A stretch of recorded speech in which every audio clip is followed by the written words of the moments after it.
Yang keenam, masjid kita kena datang sebab di masjid ini lubuk segala amal ibadah. Apa ibadat tuan-tuan nak buat? Semua ada dalam masjid sekarang. Tuan-tuan nak buat ibadat apa? Misalnya membersihkan masjid, dia punya pahala lebih besar daripada membersihkan jalan raya. Membersihkan masjid ni, saya teringat ini saya nak menggalakkanlah kepada tuan-tuan pasal membersihkan masjid ini. Dalam satu hadis kata Abu Sa'id Al-Khudri radhiyallahu anhu, "Man akhraja adan minal masjid banallahu lahu baitan fil jannah." Siapa-siapa yang mengeluarkan satu kekotoran saja daripada masjid, Allah akan buat baginya satu rumah dalam surga. Hadis Ibnu Majah. Satu kekotoran saja daripada masjid, rumah dalam surga. Sekali lagi mungkin orang akan berkata, ada rumah buat apa di syurga? Kan dah ada syurga, nak buat apa rumah? Rumah itu untuk prestige. Kalau kita di KL ada rumah, nampak prestige. Ataupun tuan-tuan sering buat umrah, sampai orang tanya, ente pergi Mekah duduk hotel mana, package mana? Saya tak duduk hotel, saya ada rumah. Rumah dekat mana? Jabal Sudan ada, Kak Kiah ada. Akan act tu lain sikit lah, ada rumah di Mekah. Ataupun kerap pergi London, you kerap pergi London, duduk hotel mana murah-murah? Saya duduk hotel. Habis duduk mana? Saya ada rumah kat London, kat Bayswater. Bayswater ada rumah, saya ada rumah. Itu baru ada rumah. Bayangkan kalau ada orang rumah, itu lagi act lagi action lagi. Sebab itu membersihkan satu kotoran saja sudah menjadikan ibadah besar.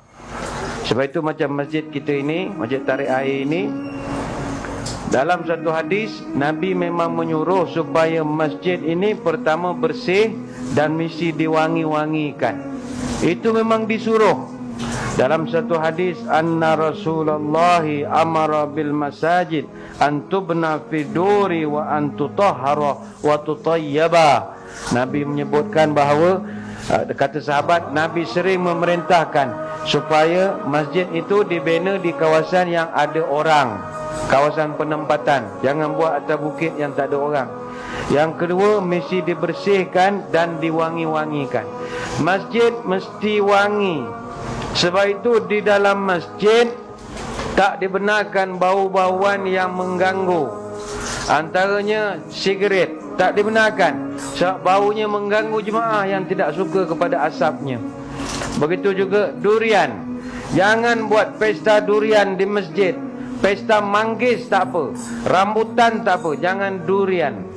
Kecuali durian tu dah tak ada bau, kerana tak semua orang suka kepada bau durian.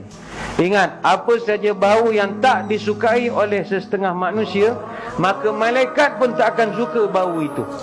Dalam satu hadis Nabi menyebut, fa innal malaikah tata'adza mimma yata'adza minhu banu Adam. Malaikat dia akan terganggu dengan bau-bauan yang mengganggu anak-anak Adam. Hadis Muslim.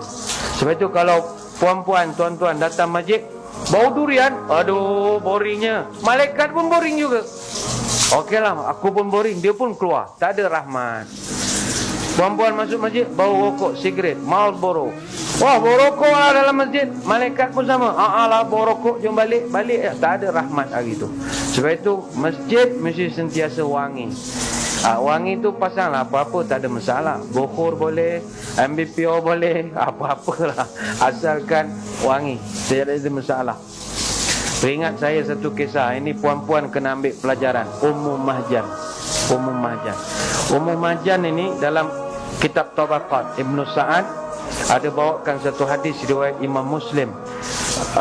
Dia satu hadis berkenaan Imam Bukhari tentang satu orang wanita di zaman Nabi. Dia ni kerja cleaner masjid.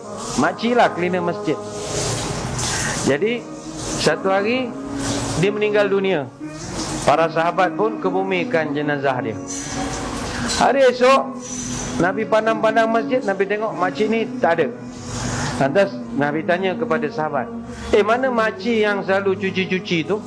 Macam kat office kan ada cleaner Saya selalu kalau dekat masjid, Cleaner tu semua saya panggil dia Nora je semua. Saya tak tahu nama sangat, panggil Nora. Sebab baju dia belakang ada tulis Nora. Saya pun tak tahu Nora tu apa. Syarikat cuci tu agaknya. Terpanggil Nora je lah. Nora ni Nora.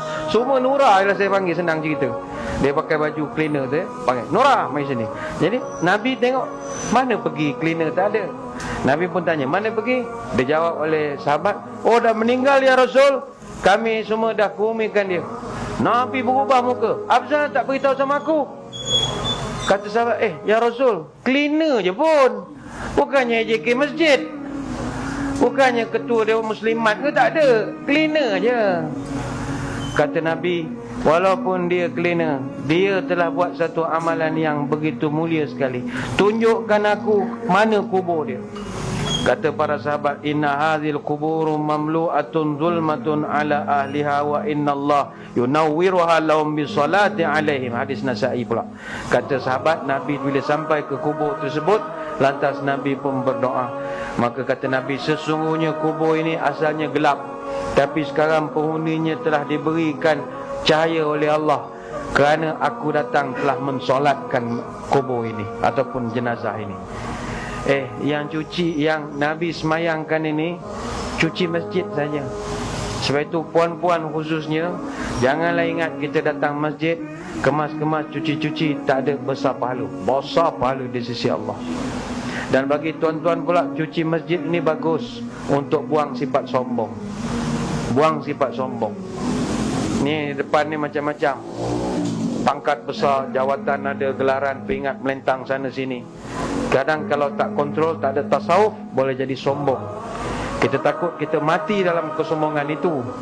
Jadi cara nak buang sombong, datang cuci masjid. Cuci bukan masjid, tandas masjid. Ada satu cerita, ini bukan cerita politik lah, tapi nak menggambarkan kita boleh ikut mana yang baik. Saya ada kawan nama Ustaz Datuk Syarhan. Syarhan ni dia penceramah, masa yang sama dia boleh umat orang lah. Dia cerita pada saya. Jadi cerita ni berlaku pada dia. Dia cerita pada saya. Artinya ceritanya sanad mutawatir lah. Sebab dia yang cerita pada saya. Saya cerita pada tuan-tuan, mutawatir lah. Kata dia panggil saya Bear. Bear tu bukan makna beruang. Bear tu abang. Kan tuan-tuan pelik pula, apa dia panggil beruang kat ustaz? No, Bear tu abe. Abe dia kata, Bear. Kawan dia kata. Ada sekali, ni cerita Menteri Besar Kelantan yang dulu. Tuan Guru Ni Aziz. Ni bukan cerita politik, cerita ambil intibar. Dia kata kawan balik ke Kelantan, sampai pukul 3 pagi, parking kereta, pergi masjid. Pergi masjid Pulau Melaka, Kampung Melaka begitulah. Dia parking di situ. Masa tu pukul 3.30 pagi. Dia berani, kalau kita 3.30 tak berani dah iktikaf masjid. Dia orang berani, dia duduk masjid. Dia kata lebih kurang pukul 4 pagi, dekat tandas bunyi ada orang berus tandas. Zuzra, zuzra, zuzra. Kalau kita lari ya, dia tak, dia pergi tengok. Dia tengok-tengok, dia buka pintu, rupanya Menteri Besar Kelantan tengah cuci jamban. Sungguh-sungguh. Dia pun tanya, mana Tok Guru? Mana Tok Guru? Cuci jamban? Lah, cuci jamban. Gitu. Apa cuci jambannya? Dia kata, hamba bukan cuci jamban, hamba cuci sifat sombong. Habis tu dia pun tanya, sudah lah. Dia pun sembang, sombong apa? Tok Guru ni bukannya sombong, ramai lagi orang lain sombong. Tak, dia kata, saya ni orang lain yang berhormat, saya yang amat berhormat. Saya besar lagi, saya punya pingat banyak pada orang. Orang lain datuk je, saya Tuan Guru Datuk Bentara Setia Haji Nik Abdul Aziz bin Nikmat. Orang salam saya bukan salam sebagai menteri besar, salam sebagai Tok Guru ada. Bukan semua yang datang minta projek, minta barakah, minta doa. Orang cium tangan saya sampai siku, sampai sini orang cium. Kalau saya tak kontrol, jadi sombong. Macam mana nak buang sombong? Saya cuci jamban. Sambil cuci saya bercakap dengan Tuhan, Tuhan, ni Menteri Besar Kelantan cuci jambannya, level tu di sisi kau, Tuhan. Jadi tuan-tuan kalau ada sikit-sikit nak sombong, ada macam nak action sikit, belagak-belagak sikit, datang masjid, minta izin dengan Tan Sri, cuci jamban. Saya ingat Tan Sri tak ada masalah, pukul 3 pagi boleh buka. Cuci lah, sediakan berus, IPSI sediakan berus dengan pep berbuku, taruh tepi tu. Kalau datang pukul 4, suruh serang, tu di tengah tasawuf lah tu. Ni nak bersihkan sifat sombong. Datanglah cuci masjid, tak ada masalah. Cuci masjid. Selain dapat pahala, juga boleh datangkan dekat dengan Tuhan. Bayangkanlah ya, jemaah kita daripada luar datang pergi tandas, Wah, bersihnya macam hotel. Yang bersihkan kita. Besar pahalanya mudah-mudahan. Selesai.